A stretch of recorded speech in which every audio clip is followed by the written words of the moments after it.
In this class, we are going to start the 14th chapter of 12th, that is the ecosystem. So this is the second chapter of the unit, that is the ecology unit. So ecosystem is just what you have studied in your previous classes, that is a place or an area where a lot of interaction takes place between living organisms and also between their physical environment, and also it contains some biotic component and also some abiotic component. So this is a very rudimentary or basic definition of ecosystem which you must have studied from your previous classes. So firstly, let's look at the definition of ecosystem. So it is a community of living organisms. So it is a community. तो community का मतलब यहाँ पर क्या है कि the community means that it contains living organisms of various kinds, various species, could be mammals, birds, fishes, reptiles, invertebrates, protochordates, chordates, whatever. Likewise, in the case of plants, it could be pteridophyte, gymnosperm, angiosperm, any bryophyte, any alga. Likewise, it could also have some microbes. So it could contain any number of living organisms. तो यहाँ पर community का मतलब है कि बहुत सारे different species यहाँ पर रहते हैं और आपस में उनमें interaction होता है. So this interaction could be in many ways. हमने पिछली चैप्टर में पढ़ा था लिविंग ऑर्गेनिजम्स के बीच का इंटरैक्शन, दैट इज प्रेडेशन पढ़ा था हमने, कॉमेंसलिज्म, एमेंसलिज्म, उसके अलावा हमने सिम्बायोसिस भी पढ़ा था. So these are the kinds of interactions which can occur between living organisms. तो एक लिविंग ऑर्गेनिज्म दूसरे लिविंग ऑर्गेनिज्म के साथ इंटरैक्ट करेगा किसी भी मेथड में, उसके बाद वो इंटरैक्शन तो आपस में होती ही है, यानी कि अमंग देमसेल्व्स. उसके बाद इन्वायरमेंट के साथ भी इंटरैक्शन होता है. जैसे कि हम इन्वायरमेंट से हीट ले सकते हैं, अगर हम धूप में रहें तो we can get heated up by that, और we at night we can lose heat, यानी कि हमारे बॉडी टेम्परेचर कम हो सकता है. अगर बाहर का टेम्परेचर कम है तो हमारी बॉडी से हीट का लॉस हो सकता है, तो वी कैन लूज हीट. हमारी जो बॉडी है वो एटमॉस्फेयर से या फिर कुछ ऑर्गेनिजम्स में जो हम लोग पानी पीते हैं, तो ऑर्गेनिजम्स जो होते हैं एटमॉस्फेयर से कार्बन डाइऑक्साइड ले सकते हैं या फिर सॉइल से पानी ले सकते हैं. हम लोग जो भी हाइड्रोस्फेयर है तो हमारी किसी भी वाटर सोर्स के थ्रू हम वाटर ले सकते हैं. तो इस तरीके से हम अपने एबायोटिक एनवायरनमेंट यानी कि फिजिकल एनवायरनमेंट के साथ इंटरैक्ट करते हैं. तो हम पानी ले सकते हैं, हवा ले सकते हैं, उससे हीट ले सकते हैं या फिर इन्हीं चीज़ों का लॉस भी कर सकते हैं. तो हम अपनी जो भी एबायोटिक एनवायरनमेंट है या हमारी जो फिजिकल एनवायरनमेंट है वो उसके साथ हमारा इंटरेक्शन होता है, और हमारा हर एक लिविंग ऑर्गेनिज्म के साथ या फिर डायरेक्टली या इनडायरेक्टली या फिर लिविंग ऑर्गेनिजम्स के बीच का जो आपस का इंटरेक्शन होता है, ये दो तरह का इंटरेक्शन हमें पढ़ना है, that is among the living organisms and between the living organism and the environment, या that is the physical environment. तो ये इंटरेक्शन जो होता है वो जनरली एक एरिया या फिर एक प्लेस पर होता है, उस प्लेस को हम कहते हैं इकोसिस्टम. तो इकोसिस्टम बहुत छोटा भी हो सकता है, बहुत बड़े साइज का भी हो सकता है. एक एक्वेरियम भी इकोसिस्टम हो सकता है और एक फॉरेस्ट, एक सी भी इकोसिस्टम हो सकता है. तो इकोसिस्टम के डिफरेंट साइजेस हो सकते हैं which we will study later. So ecosystem के कंपोनेंट्स की अगर हम बात करें कि इकोसिस्टम के अंदर क्या क्या पार्ट्स हैं या फिर क्या क्या उसके अंदर कंपोनेंट है, तो हर एक इकोसिस्टम में लिविंग ऑर्गेनिजम्स में दो तो होंगे ही, that is producers and consumers. उसके अलावा एनवायरनमेंट भी होगा. तो यहाँ पर दो टाइप के कंपोनेंट्स हैं, एक है बायोटिक यानी कि लिविंग ऑर्गेनिजम्स. तो बायोटिक कंपोनेंट्स हो गए वो सारे लिविंग ऑर्गेनिजम्स जैसे कि प्लांट्स, एनिमल्स, माइक्रोब्स यानी कि बैक्टीरिया, ये सब जो होते हैं, प्रोटिस्टा. तो ये सारे हो गए लिविंग ऑर्गेनिजम्स. और एबायोटिक कंपोनेंट्स भी हो सकते हैं जैसे कि सॉइल, वाटर या एटमॉस्फेयर. तो सॉइल में अगर प्लांट ग्रो कर रहा है तो सॉइल से वो वाटर लेगा और न्यूट्रिशन लेगा, दैट इज मिनरल्स लेगा सॉइल से. उसके अलावा वो वाटर भी लेगा सॉइल से. उसके अलावा एटमॉस्फेयर से कार्बन डाइऑक्साइड भी लेगा कोई भी प्लांट जो ग्रो कर रहा है. हम लोग एटमॉस्फेयर से ऑक्सीजन लेते हैं, एटमॉस्फेयर में CO2 रिलीज करते हैं. तो ये जो फिजिकल एनवायरनमेंट है हमारे लिए बहुत सारी चीज़ों का सोर्स भी है और सिंक भी है, यानी कि हम उससे कुछ सब्सटेंसेस लेते हैं तो वो हमारा सोर्स हो गया, और कुछ सब्सटेंसेस का वो सिंक भी है जो कि हम लोग रिलीज करते हैं. तो एटमॉस्फेयर में CO2 जाता है तो वो हमारे लिए एटमॉस्फेयर CO2 का सिंक हो गया. तो यहाँ पर सोर्स सिंक रिलेशनशिप भी हो सकते हैं। इसके अलावा लिविंग ऑर्गेनिजम्स आपस में इंटरैक्ट करेंगे थ्रू डिफरेंट मेथड, जो हमने पिछले चैप्टर में पढ़ा था। जैसे अगर एक लिविंग ऑर्गेनिज्म दूसरे को मार के खा रहा है तो उसे प्रेडेशन कहेंगे। एक लिविंग ऑर्गेनिज्म दूसरे पे सर्वाइव कर रहा है उसको हार्म करके तो उसे बोलते हैं पैरासिटिज्म। एक लिविंग ऑर्गेनिज्म दूसरे पे सर्वाइव कर रहा है लेकिन उसे कोई दिक्कत नहीं कर रहा है तो उसे बोलते हैं कॉमेंसलिज्म। एक लिविंग ऑर्गेनिज्म दूसरे को हार्म तो नहीं करना चाहता लेकिन उसको फायदा मिल रहा है लेकिन दूसरे को हार्म हो रहा है। तो ऐसे ऐसे इंटरैक्शंस हो सकते हैं। तो उसके बाद अब हम पढ़ेंगे कि टाइप्स ऑफ इकोसिस्टम। तो सबसे पहले दो टाइप का, यानी कि मैनमेड और नेचुरल। तो ऑब्वियसली मैनमेड का मतलब वो इकोसिस्टम्स हो जाएंगे जो कि ह्यूमंस ने बनाया है, और अगर हम नेचुरल इकोसिस्टम की बात करें तो जो नेचुरली अकर होते हैं। तो मेनली दो टाइप में हम सारे इकोसिस्टम्स को डिवाइड करते हैं। तो सबसे जो जमीन वाले इकोसिस्टम होते हैं उन्हें हम कहते हैं टेरेस्ट्रियल, और जो एक्वेटिक इकोसिस्टम जो कि पानी में होते हैं जनरली, चाहे कैसा भी वाटर बॉडी हो सकता है, छोटा सा एक पॉन्ड भी हो सकता है, एक बड़ा सा लेक भी हो सकता है, और सीज भी हो सकता है।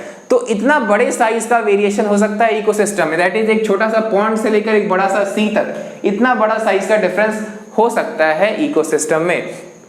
नाउ अगर हम टेरेस्ट्रियल इकोसिस्टम की बात करें तो डेजर्ट एक बहुत बड़ा एरिया होता है, लाइकवाइज फॉरेस्ट या ग्रासलैंड। तो इस तरीके के टेरेस्ट्रियल इकोसिस्टम और एक्वेटिक इकोसिस्टम्स पाए जा सकते हैं। अब इसमें और भी डिफरेंट टाइप्स के इकोसिस्टम हो सकते हैं जो कि लैंड हैबिटेट या एक्वेटिक हैबिटेट पे डिपेंड करेगा।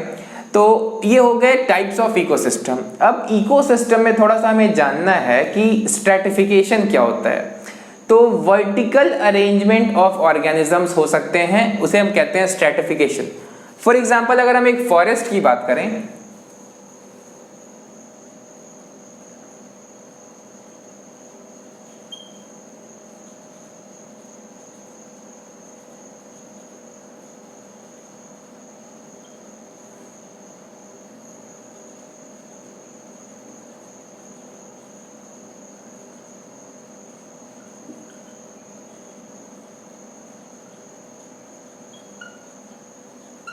तो स्ट्रैटिफिकेशन का मतलब होता है कि vertical arrangement of living organisms.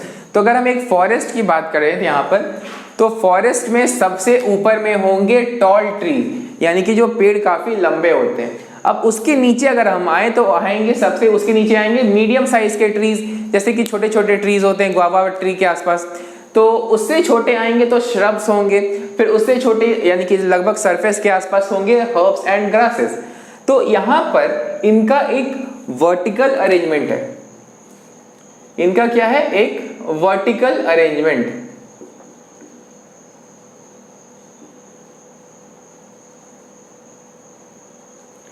तो vertical arrangement of organisms in a ecosystem is called as stratification.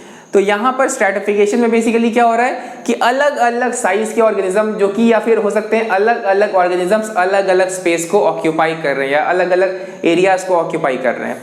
तो this is what is called as stratification. अब हम आते हैं एस्पेक्ट्स ऑफ इकोसिस्टम पर। तो इकोसिस्टम के कुछ कुछ फीचर्स होते हैं या हम कह सकते हैं प्रॉपर्टीज होते हैं या कैरेक्टरिस्टिक्स होते हैं इकोसिस्टम के, तो उन्हें हम कह सकते हैं एस्पेक्ट्स ऑफ इकोसिस्टम, और ये हमें समझना है मोर देन पढ़ने से। सो एस्पेक्ट्स ऑफ इकोसिस्टम में सबसे पहला प्रोसेस जो है वो है प्रोडक्टिविटी का। तो किसी भी इकोसिस्टम को रन करने के लिए चाहिए होता है एनर्जी। एनी इकोसिस्टम, बिना एनर्जी के कोई भी इकोसिस्टम सरवाइव नहीं कर सकता। तो अगर हम किसी भी इकोसिस्टम की बात करें जिसको कि फॉर्म करना है हमें, तो कोई भी इकोसिस्टम बिना एनर्जी के रन नहीं कर सकता। तो अगर हम इकोसिस्टम में एनर्जी सोर्स की बात करें तो हम सबसे पहले पहुंचते हैं प्रोड्यूसर्स पे, यानी कि प्लांट से सारे ऑर्गेनिज्म एनर्जी लेते हैं डायरेक्टली या इनडायरेक्टली। लेकिन प्लांट कोई एनर्जी का प्रोड्यूसर थोड़ी है, प्लांट तो एनर्जी का फिक्सर है या एब्जॉर्बर है। तो नॉर्मली किसी भी इकोसिस्टम में जो एनर्जी का सोर्स होगा वो होगा सन। अब इसमें कुछ एक्सेप्शन हो गए, जैसे कि ओशियंस में डीप हाइड्रोथर्मल वेंट्स होते हैं, कुछ हाइड्रोथर्मल वेंट्स होते हैं।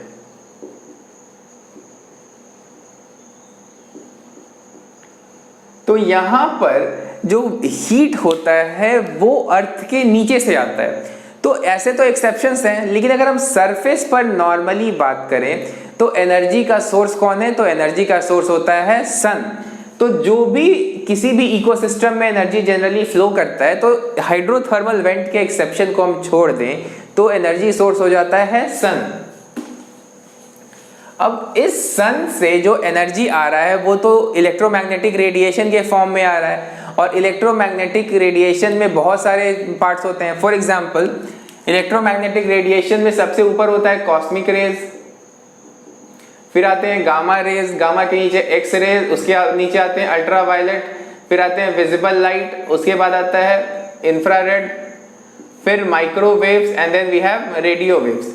तो सनलाइट से तो ये सभी आते हैं, क्योंकि सन में ऑलमोस्ट हर फ्रीक्वेंसी का रेडिएशन आता है वहां से, तो अलग अलग है। लेकिन हमें बात करना है इकोसिस्टम के टर्म में कि हमारे इकोसिस्टम के लिए क्या जरूरी है, कौन सा इनमें से रेडिएशन हमारे इकोसिस्टम को बेनिफिट करेगा या कौन सा इसमें नुकसान करेगा। सो अगर हम इन सभी की बात करें तो इन सभी रेडिएशंस में सिर्फ और सिर्फ हमें यूजफुल है हमारे लिए विजिबल लाइट। विजिबल लाइट में ये सातों आते हैं नॉर्मली, विबग्योर। तो इस विबग्योर यानी कि violet, indigo, blue, green, yellow, orange, red, तो इन सातों में सबसे ज्यादा जो बेनिफिशियल हमारे लिए होते हैं वो होते हैं ब्लू और रेड। तो ये दोनों किसी भी इकोसिस्टम में प्रोडक्टिविटी को इंक्रीज कर सकते हैं, क्योंकि ये फोटोसिंथेसिस को इंक्रीज कर सकते हैं। इकोसिस्टम में ये दो लाइट्स हैं जो कि प्रोडक्टिविटी को इंक्रीज कर सकते हैं, क्योंकि ये फोटोसिंथेसिस को इंक्रीज कर सकते हैं। सो जो एनर्जी की सोर्स है वो तो क्लियर हो गई, सन। और सन से किस फॉर्म में एनर्जी आ रहा है? वो आ रहा है लाइट के फॉर्म में। सन से जो एनर्जी आ रहा है वो लाइट के फॉर्म में आ रहा है। अब वो जो लाइट है अर्थ पे बहुत जगहों पे, मतलब ऑलमोस्ट हर जगह पे पहुंचती है लाइट। कुछ फॉरेस्ट के डार्कर एरियाज को छोड़ दिया जाए और बहुत डेप्थ ओशियन को छोड़ दिया जाए तो लगभग हर जगह पे सनलाइट पहुंचता है। तो क्या वो पूरा सनलाइट हमारे जो प्लांट्स हैं वो यूटिलाइज कर पाते हैं? तो वो नहीं कर पाते हैं। तो इसीलिए जितना सनलाइट आता है अर्थ पे, उस पूरे सनलाइट को हम प्रोडक्टिविटी में यूटिलाइज नहीं कर पाते। हमारी जो प्लांट्स है वो प्रोडक्टिविटी में यूटिलाइज नहीं कर पाते, वो हम यहाँ पर देखेंगे। लेकिन अब हम बात करते हैं प्रोडक्टिविटी के लिए। तो पूरे अर्थ पे जो भी प्लांट्स होते हैं या जो भी ऑटोट्रोफ्स होते हैं, जैसे कि कुछ फाइटोप्लैंक्टन्स भी होते हैं in the aquatic system, aquatic ecosystem, तो उन सभी में सनलाइट की मदद से जो वो ऑर्गेनिक मटेरियल प्रोड्यूस करते हैं that is called as productivity. तो अगर हम प्रोडक्टिविटी को टर्म्स में डिफाइन करना चाहें, एनर्जी का सोर्स तो हो गया सन, प्रोडक्टिविटी के लिए जो एनर्जी का सोर्स है वो है सन। तो अगर हम यूनिट ऑफ प्रोडक्टिविटी की बात करें तो यूनिट होता है किलोग्राम पर मीटर स्क्वायर।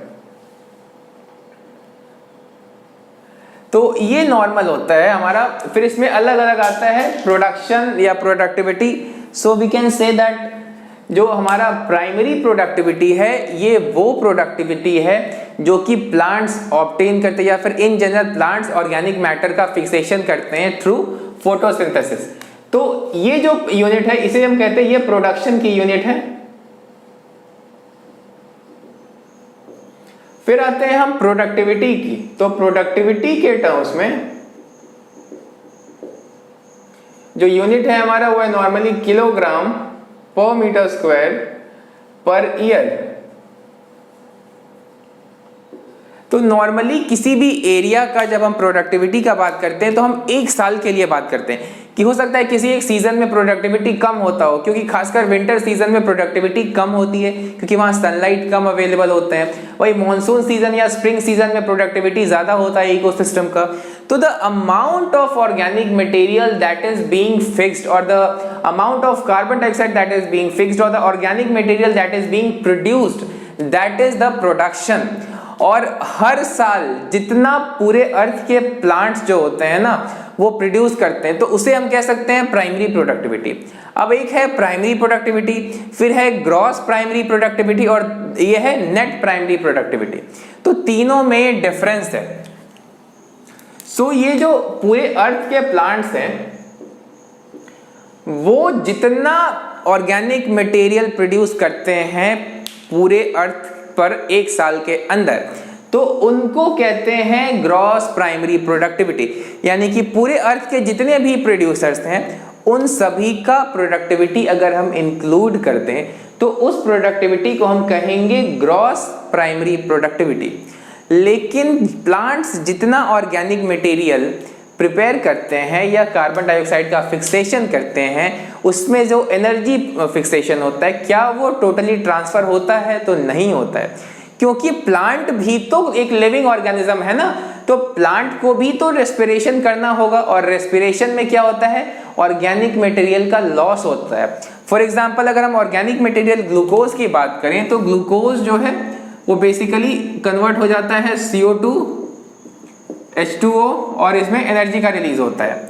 तो ये जो रेस्पिरेशन की वजह से लॉस हो रहा है उसे हम R से डिनोट करते हैं। So this R denote respiratory losses.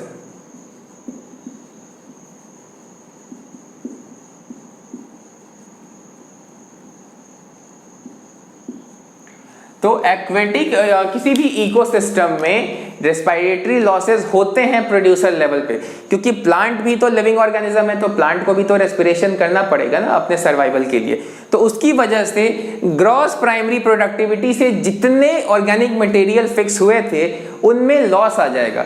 तो अगर हम ग्रॉस प्राइमरी प्रोडक्टिविटी से रेस्पिरेटरी लॉसेस को माइनस कर दें तब जो बनता है या तब जो बचता है organic material, that is called as the net primary productivity, that is the NPP। तो NPP stands for net primary productivity. It means that the gross primary productivity minus respiratory losses. So here what will happen, the NPP will always be less than the GPP, क्योंकि plant है तो respiration तो होगा ही। So it is for sure कि जो NPP है वो GPP से कम होगा। तो NPP is the amount of energy और the amount of organic material जो कि अवेलेबल होता है प्लांट के पास दूसरे लेवल पर या किसी को ट्रांसफर करने के लिए, क्योंकि प्लांट का जो खुद का कंजम्पशन था दैट वाज द R और द रेस्पिरेटरी लॉस। तो ये जो NPP बचा, NPP could be transferred to the next level, so that we will see later. So this is about primary productivity। इसका होता है यूनिट किलोग्राम पर मीटर स्क्वायर पर ईयर, प्रोडक्शन का यूनिट होता है किलोग्राम पर metre square, and then NPP, GPP और the GPP minus R। So पूरे अर्थ की अगर हम NPP की बात करें कि पूरे अर्थ पर कितना नेट प्राइमरी प्रोडक्टिविटी होता है पर ईयर, यानी कि ये एक साल की बात हो रही है, तो वो ड्राई वेट है। यहाँ पर ये जो बात हो रही है it is about the dry weight, यानी कि हर अलग अलग ऑर्गेनिज्म में जो उसका मास होता है उसमें एक बहुत बड़ा परसेंटेज होता है वाटर का। तो we are not considering the amount of water present in a living organism in this case, we are only considering the dry weight of organisms, that is कि organisms पे अगर आप water को minus कर दें तो जो कुछ भी बचता है वो होता है ड्राई वेट। तो अप्रोक्सीमेटली पूरे अर्थ के जितने भी प्रोड्यूसर्स हैं या जितने भी ऑटोट्रोफ्स हैं वो मिलकर के 170 billion per year net primary productivity show करते हैं, और इनमें से लगभग 55 बिलियन टन जो होता है वो होता है ओशियंस के द्वारा और 115 टेरेस्ट्रियल। तो ये सोचने वाली की बात है कि पूरे अर्थ का लगभग 3/4 तो वाटर, अप्रोक्सीमेटली 70 to 75% जो एरिया है वो तो वाटर से कवर्ड है। तो वाटर वाला प्रोडक्टिविटी दैट इज ओशियंस वाला प्रोडक्टिविटी ज्यादा होना चाहिए, लेकिन फिर भी टेरेस्ट्रियल का प्रोडक्टिविटी कहीं ज्यादा है, इनफैक्ट डबल से भी ज्यादा है। तो इसका कुछ सर्टेन रीजंस तो होगा, क्योंकि अगर हम एरिया की बात करें तो एरिया तो लगभग 2/3 या 3/4 के आसपास हम कह सकते हैं वाटर बॉडीज से कवर्ड होते हैं, लेकिन फिर भी ये टेरेस्ट्रियल इकोसिस्टम जो है वो कहीं ज्यादा प्रोडक्टिविटी शो कर रहा है as compare to the aquatic ecosystem, and this is a point of concern. So the main problem here is that aquatic ecosystem में सरफेस पर होते हैं फाइटोप्लैंक्टन्स या जनरली प्लैंक्टन्स होते हैं. तो प्लैंक्टन्स जो होते हैं वो उतना ज़्यादा प्रोड्यूस नहीं कर सकते हैं, और एक्वेटिक इकोसिस्टम में खासकर सीज एंड ओशियंस में नीचे तक यानी कि डेप्थ तक सनलाइट नहीं जा पाता है. तो भले ही उतना बड़ा एरिया ऑक्यूपाई कर रहा है ओशियंस, लेकिन नीचे वाले लेयर तक सनलाइट पहुंच ही नहीं रहा है. तो अगर सनलाइट पहुंच ही नहीं रहा है नीचे वाले लेयर तक, तो वहां प्रोडक्शन कहाँ से होगा? तो इसी वजह से ओशियंस का प्रोडक्टिविटी काफी कम होता है. Obviously there could be certain other reasons also, so this is one major reason. तो वहां पर जो प्रोड्यूसर्स हैं वो काफी कम हैं, और सनलाइट जो है वो नीचे वाले लेयर तक पहुंच ही नहीं रहा है. तो प्रोडक्शन कहाँ से होगा? फोटोसिंथेसिस कहाँ से होगा लोअर लेयर में? So that is why oceans की जो प्रोडक्टिविटी है वो काफ़ी कम होती है. और ऑब्वियसली ओशियंस का वाटर डिफरेंट होता है as compare to the fresh water. तो बहुत सारे प्लांट्स सर्वाइव नहीं भी कर सकते हैं फ्रेश वाटर ओशियन वाटर में. So there are many other reasons because of which the productivity of oceans is very less as compare to the terrestrial ecosystems. तो ये हो गया प्रोडक्टिविटी के बारे में. तो this was the first aspect of an ecosystem. Now we come to the second aspect of an ecosystem, and that is the decomposition. अब यहाँ पर जो भी प्रोडक्शन हुआ है उसका वैसे का वैसे थोड़े ही रह जाएगा, उसका decomposition होगा. So whatever is being produced at the producer level, or we call it productivity, those organic material or those organic organisms will undergo decomposition at some stage. अब एक प्लांट है, उसके पत्ते गिरते हैं तो वहां पर उसके पत्ते का डिकम्पोजिशन होगा, और जब वो प्लांट मर जाएगा तो उस पूरे प्लांट का भी डिकम्पोजिशन होगा. लाइकवाइज एनिमल्स के केस में भी सेम बात अप्लाई होता है. तो एनिमल्स के केस में जो प्लांट्स या फिर प्लांट्स हैं, ये सब के मरने के बाद उनका डिकम्पोजिशन होता है, या फिर उनके बॉडी पार्ट्स का डिकम्पोजिशन हो सकता है. जैसे प्लांट्स में से हर साल लीफ फॉल होते हैं तो उनके लीव्स का डिकम्पोजिशन होगा. तो basically decomposition is the process by which the organic material और कॉम्प्लेक्स ऑर्गेनिक मटेरियल और कॉम्प्लेक्स टिश्यूज आर ट्रांसफर्ड और transformed into simpler materials. So that is what is decomposition. अब यहाँ पर detritus, this is an important word. तो ये detritus basically है क्या? detritus जो होता है इसमें बहुत सारे materials हो सकते हैं, जैसे कि leaves हो सकते हैं, फिर animals के fecal matter भी हो सकते हैं. fecal matter के अलावा dead organisms भी हो सकते हैं. बेसिकली लिविंग मैटर या फिर जो भी डेड मैटर है उसे हम डेट्राइटस कहते हैं. सो डीकम्पोजिशन में किस चीज का डीकम्पोजिशन होगा? तो डीकम्पोजिशन में डेट्राइटस का डीकम्पोजिशन होता है, और किसके द्वारा होता है? By the decomposers. डीकम्पोजर्स में सबसे कॉमन डीकम्पोजर्स हैं बैक्टीरिया और फंजाई. तो डीकम्पोजिशन एक सिंगल स्टेप का प्रोसेस नहीं है, डीकम्पोजिशन बहुत सारे स्टेप्स में होता है. सो बेसिकली डीकम्पोजिशन में डेट्राइटस का ब्रेकडाउन होगा, और डेट्राइटस क्या है? This is composed of leaves, faecal matter, dead organisms. जो भी लिविंग मटेरियल जो कि कभी लिविंग ऑर्गेनिज्म का पार्ट था, दैट इज अ डेट्राइटस. तो डेट्राइटस का डीकम्पोजिशन होता है, और किसके द्वारा? डीकम्पोजर. तो डीकम्पोजर्स बहुत कॉमनली होते हैं बैक्टीरिया एंड फंजाई.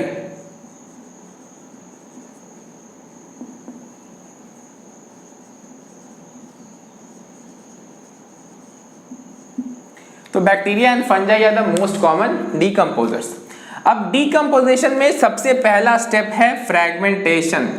तो बेसिकली फ्रैगमेंटेशन में क्या होता है कि बड़ा पार्ट को छोटे पार्ट में तोड़ दिया जाता है. For example you must have heard about earthworm. So earthworm is called as farmer's friend. So why it is called as farmer's friend? Because there are certain things in the case of earthworm does something called as breakdown, और earthworm जो होता है soil को porous बना देता है. So why does it make the soil porous? Because it will fragment ये जो बहुत सारे जो organisms होते हैं, जो कि living organisms के different छोटे छोटे fragments में तोड़ सकते हैं उनको. So that is why earthworms are called as friends of farmers. तो वहाँ पे वो जो सॉइल है उसको पोरस बना देते हैं और जो भी वहाँ पे मटेरियल है उसको ब्रेक डाउन कर देते हैं। तो that step is called as fragmentation, यानी कि एक बड़े से लिविंग पार्ट का या फिर बड़े से लिविंग पार्ट का जो डेड पार्ट है उसकी ब्रेक डाउन हो रही है, यानी कि बड़े पार्ट को छोटे छोटे पार्ट्स में तोड़ देना। That is the first step of decomposition and that is called as fragmentation. Now fragmentation के बाद का प्रोसेस है लीचिंग। तो ऑर्गेनिक मटेरियल में कुछ पार्ट्स होते हैं वाटर सॉल्युबल, और फ्रैगमेंटेशन के बाद जो पार्ट्स बनते हैं उनमें कुछ वाटर सॉल्युबल होते हैं, तो वो वाटर के साथ सॉल्युबल होके नीचे चले जाते हैं, यानी कि सॉइल का जो अपर लेयर है उसके नीचे चले जाते हैं और वहां पे वो मोबिलाइज नहीं हो सकते, यानी वहां पे जाके इमोबिलाइज हो जाते हैं। So that process is called as leaching. अब लीचिंग के बाद है कैटाबॉलिज्म। तो कैटाबॉलिज्म में क्या होता है कि मेजर या बिगर मैक्रो मॉलिक्यूल्स को तोड़कर छोटे मॉलिक्यूल्स में कन्वर्ट कर दिया जाता है, जैसे कि रेस्पिरेशन में ग्लूकोज से कार्बन डाइऑक्साइड और वाटर और एनर्जी निकलता है। तो such process are called as catabolism. यहाँ पे ऑर्गेनिक मैटर को डिसोसिएट करके या उन्हें ब्रेक डाउन करने के बाद उसमें से इनऑर्गेनिक मटेरियल्स को सेपरेट कर दिया जाता है और उससे एनर्जी निकलता है। So this process is called as catabolism. अब कैटाबॉलिज्म के बाद ह्यूमिफिकेशन और मिनरलाइजेशन होता है। So this humification means that there would be accumulation of humus in the soil. तो ये जो बेसिकली ह्यूमिफिकेशन है इसमें क्या होता है कि एक डार्क कलर का मटेरियल होता है जो कि कोलॉइडल इन नेचर होता है। कोलॉइडल मतलब वो काफी ज्यादा उसके जो पार्टिकल्स होते हैं वो 10⁻⁻⁷ के आसपास होते हैं। तो कोलॉइडल होने की वजह से ये सॉइल में एक रिजर्वॉयर की तरह काम करता है न्यूट्रिएंट्स का, खासकर मिनरल्स का। तो ह्यूमिफिकेशन में बेसिकली क्या हो रहा है, सॉइल के अंदर ह्यूमस यानी कि जो मिनरल्स या न्यूट्रिशंस है वो वहां पे एक्यूमुलेट कर जा रहे हैं। तो सॉइल के लिए बहुत ही इंपॉर्टेंट प्रोसेस होता है ह्यूमिफिकेशन। इसके बिना सॉइल काफी बैरन हो सकता है या सॉइल इनफर्टाइल हो सकता है। उसके बाद होते हैं मिनरलाइजेशन, यानी कि ह्यूमिफिकेशन और मिनरलाइजेशन को दोनों साथ में पढ़ा जाता है। सॉइल में मिनरल्स का एनरिचमेंट होना कहते हैं मिनरलाइजेशन। तो ह्यूमिफिकेशन की वजह से होता है मिनरलाइजेशन, क्योंकि ह्यूमिफिकेशन में ह्यूमस जो है ना वो जल्दी ब्रेक डाउन नहीं करता है। और यहाँ पर ह्यूमिफिकेशन होना या फिर डीकम्पोजिशन होना बहुत सारे फैक्टर्स पे डिपेंड करता है। फॉर एग्जाम्पल, अगर मॉइस्चर और टेम्परेचर ज्यादा है, मॉइस्चर और टेम्परेचर ज्यादा है तो जो डीकम्पोजिशन है वो फास्टर होगा। लाइकवाइज मॉइस्चर और टेम्परेचर अगर कम है तो डीकम्पोजिशन स्लोअर होगा। तो ये तो हुई एनवायरमेंटल कंडीशंस की बात। अगर हम डेट्राइटस की बात करें तो अगर किसी डेट्राइटस में काइटिन और लिग्निन ऐसे मटेरियल अगर ज्यादा हैं तो डीकम्पोजिशन होता है काफी स्लोली। लेकिन अगर nitrogen containing water soluble materials हैं, नाइट्रोजन कंटेनिंग मटेरियल्स हैं या शुगर्स हैं, तो ऐसी चीजों का डीकम्पोजिशन होता है काफी फास्टर। तो डीकम्पोजिशन दो चीजों पे डिपेंड कर रहा है, एक तो कि डेट्राइटस में कौन से मटेरियल हैं एंड दूसरा जो इन्वायरमेंटल कंडीशन है वो कैसा है। तो जनरली काफी कोल्ड टेम्परेचर पे, लो टेम्परेचर पे यानी कि कोल्ड इन्वायरमेंटल कंडीशन में डीकम्पोजिशन काफी स्लोअर होता है, और जहाँ पे मॉइस्चर बहुत ज्यादा होता है वहां पे डीकम्पोजिशन फास्टर होता है और सूखी चीजों का डीकम्पोजिशन काफी स्लोअर होता है। So this was the second aspect of ecosystem. Now we come to the third aspect of ecosystem and that is the energy flow. तो एनर्जी फ्लो में बेसिकली यहाँ पर क्या हो रहा है कि जो एनर्जी प्रोड्यूसर लेवल पे बना था वो प्रोड्यूसर से ट्रांसफर हो रहा है, प्रोड्यूसर से कंज्यूमर को, कंज्यूमर से जा रहा है सेकेंडरी कंज्यूमर को, फिर वहां से जाएगा वो टर्शरी कंज्यूमर को,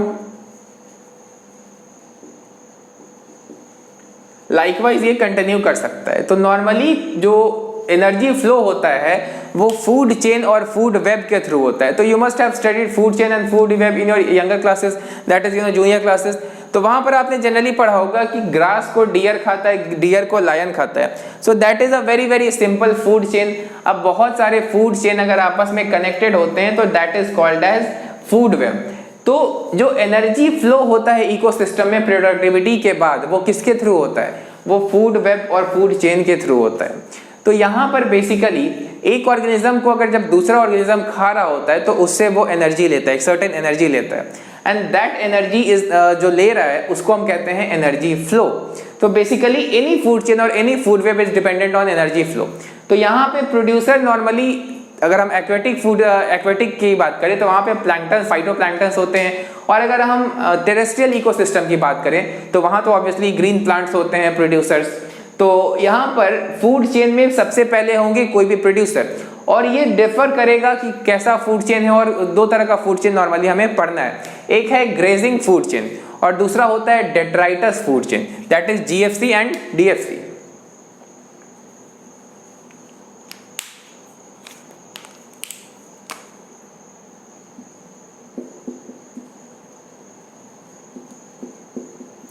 तो ये जो डेट्राइटस ग्रेजिंग फूड चेन है, ग्रेजिंग फूड चेन का मतलब ये होता है कि यहाँ पर जो फर्स्ट लेवल है वो फोटोसिंथेसिस के थ्रू एनर्जी आ रहा है, एनर्जी जो आ रहा है वो फोटोसिंथेसिस के थ्रू आ रहा है।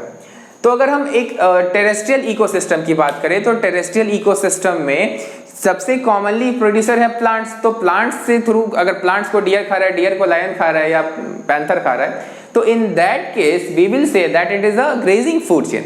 लेकिन अगर कहीं पर डेड बॉडी से स्टार्ट हो रहा है इकोसिस्टम, जैसे कि अगर वही प्लांट जो कि फोटोसिंथेसिस कर रहा था वो मर गया, और वो प्लांट जब मर गया तो उससे जो उस पर डीकम्पोजिशन कर रहे हैं ऑर्गेनिजम्स या जो डेट्राइटिवोर्स है जो कि उसका डेट्रिफिकेशन कर रहे हैं, तो उस डेट्राइटिवोर्स या जो उसके जो डीकम्पोजर्स थे वो जब डीकम्पोज कर रहे हैं तो स्टार्टिंग ही कहाँ से हुआ है, डेड ऑर्गेनिज्म से हुआ है, डेड प्लांट से हुआ है। लाइकवाइज अगर किसी लिविंग ऑर्गेनिज्म, कोई भी और एनिमल मर जाता है और उस जानवर पे माइक्रोब्स एक्ट करते हैं, तो माइक्रोब्स तो सीधा डेड बॉडी से एनर्जी ले रहे हैं। तो यहाँ पर जो फर्स्ट स्टेप होता है वो फोटोसिंथेसिस और डेट्राइटस फूड चेन में होता है डेड ऑर्गेनिज्म, यानी कि पहला एनर्जी सोर्स होता है dead organism in the case of detritus food chain, और यहाँ पर ग्रेजिंग फूड चेन में पहला एनर्जी सोर्स होता है कोई फोटोसिंथेसिस के थ्रू, यानी कि जनरली ग्रीन प्लांट या फाइटोप्लैंक्टन्स। अब जनरली दो टाइप की कॉमन इकोसिस्टम है, एक्वेटिक और दूसरा है हमारा टेरेस्ट्रियल। तो टेरेस्ट्रियल इकोसिस्टम में जो हमारा डेट्राइटस फूड चेन है इससे बहुत ज्यादा एनर्जी निकलता है। अगर हम टेरेस्ट्रियल इकोसिस्टम की बात करें, टेरेस्ट्रियल इकोसिस्टम में डेट्राइटस फूड चेन से बहुत ज्यादा एनर्जी का फ्लो होता है, और अगर हम ग्रेजिंग फूड चेन की बात करें तो ये एक्वेटिक इकोसिस्टम में यहां से बहुत ज्यादा एनर्जी का फ्लो होता है। तो नॉर्मली अगर हम कंपेयर करें एक्वेटिक इकोसिस्टम में तो वहां पर ग्रेजिंग फूड चेन से ज्यादा एनर्जी फ्लो होगा, और यहाँ पे टेरेस्ट्रियल के केस में डेड ऑर्गेनिज्म से ज्यादा एनर्जी फ्लो होता है, क्योंकि एक्वेटिक ऑर्गेनिज्म में जनरली मरने से पहले कोई और खा लेता है उस ऑर्गेनिज्म को, तो वहाँ डेड बॉडीज डीकम्पोज थोड़े से कम होते हैं नॉर्मली। तो ये दो टाइप के फूड चेन्स होते हैं जिसके थ्रू एनर्जी का फ्लो होता है। अब हमें थोड़ा सा यहाँ जानना है कि जो सनलाइट अर्थ पे पड़ता है उसमें से 50% के आसपास ही फोटोसिंथेटिकली एक्टिव रेडिएशन होते हैं, यानी कि जितना हमारा सन से रेडिएशन आता है अर्थ पे वो सारा जो फोटोसिंथेसिस है उसके लिए यूज नहीं किया जा सकता, उसका बस 50% यूटिलाइज कर सकते हैं। और उस 50% में भी अप्रोक्सीमेटली जो प्लांट्स है वो 2 to 10% ही फोटोसिंथेसिस के लिए यूज कर पाते हैं, उससे ज्यादा वो यूज नहीं कर पाते हैं। और इसी 2 to 10% जो एनर्जी फोटोसिंथेसिस के थ्रू फिक्सेशन हो रहा है, इसी से पूरे अर्थ का सारा लिविंग सिस्टम चल रहा है। So you can imagine how important this 2 to 10% of the energy is. अब 10% लॉ हमें पढ़ना है, तो जब भी कोई ऑर्गेनिज्म किसी दूसरे ऑर्गेनिज्म से एनर्जी ऑब्टेन करता है तो उससे सिर्फ 10% ही ऑब्टेन कर सकता है, यानी कि प्लांट अपना 10% और एनर्जी दे सकता है किसी भी हर्बीवोरस को, कोई भी हर्बीवोरस अपना 10% ही एनर्जी ट्रांसफर करेगा कार्निवोरस को, वही फिर जो सेकेंडरी कार्निवोरस होंगे वो भी अपना 10% ही एनर्जी ट्रांसफर करेगा। यानी कि फूड चेन में जो भी ट्रॉफिक लेवल होंगे तो एक ट्रॉफिक लेवल से दूसरे ट्रॉफिक लेवल पर सिर्फ और सिर्फ 10% के आसपास एनर्जी जाता है। So this law is called as 10% law. तो this was about the third aspect of the ecosystem, and now we come to the fourth, that is the recycling. तो यहाँ पे एक छोटा सा और नाम है, that is the standing crop, यानी कि किसी भी ट्रॉफिक लेवल पे जितना लिविंग मटेरियल है, जितना बायोमास है, उसको हम कहते हैं स्टैंडिंग क्रॉप। यानी कि किसी भी ट्रॉफिक लेवल, चाहे वो secondary consumer, primary consumer, herbivores या प्रोड्यूसर, या फिर वो इवन डीकम्पोजर, तो किसी भी ट्रॉफिक लेवल पे कितना ऑर्गेनिक मटेरियल प्रेजेंट है या कितना लिविंग मटेरियल प्रेजेंट है, that is called as standing crop. अब हम चौथे में आते हैं रिसाइकल। तो इकोसिस्टम में सारे मटेरियल्स का रिसाइकलिंग होता है। कोई भी इंसान अगर पानी पिया तो पानी वापस उसके बॉडी से निकलेगा भी in the form of urination और पर्स्पिरेशन। कोई भी इंसान अपने अंदर जो भी सब्सटेंस को लेता है वो हमेशा के लिए उसके बॉडी में स्टोर नहीं रहेंगे। वो जब मरेगा या फिर जब उसका डीकम्पोजिशन होगा तो वो न्यूट्रिएंट्स वापस से इकोसिस्टम में चले जाएंगे and that is called as recycling. तो कोई भी इकोसिस्टम का कंपोनेंट किसी ऑर्गेनिज्म में हमेशा के लिए फिक्स्ड नहीं रहता है। हर ऑर्गेनिज्म में जो भी कंपोनेंट है, living material, inorganic material, water, कोई भी चीज़ है, वो हमेशा उसके बॉडी में नहीं रहेगा। वो बॉडी से निकलेंगे, उनका रिसाइकलिंग होगा और उसको इकोसिस्टम में फिर से रन किया जाएगा। सो आवर बॉडी और in fact the whole ecosystem is a sort of self sustaining thing. तो यहाँ पर जो भी रिसाइकलिंग हो रही है, यानी कि जो ऑर्गेनिजम्स मरे हैं उनके बॉडी पार्ट्स का डीकम्पोजिशन, फिर उससे मिनरलाइजेशन होगा, ह्यूमिफिकेशन होगा, फिर नए ऑर्गेनिजम्स को में वो जाएंगे। तो इसी तरीके से जो भी यहाँ पर प्रोडक्शन होता है उनका फिर से रिसाइकलिंग भी होता है। So these were the 4 aspects of an normal ecosystem. तो इसमें ये सारी पॉइंट जो कि मेन पॉइंट्स है वो हमने डिस्कस कर लिया है। I have not gone into detail of any of these topics because obviously it is a crash course class. सो यहाँ पर हमने इकोसिस्टम की ये 4 एस्पेक्ट्स, इकोसिस्टम और स्ट्रैटिफिकेशन, पढ़ लिया है। Now we will study the other part of the chapter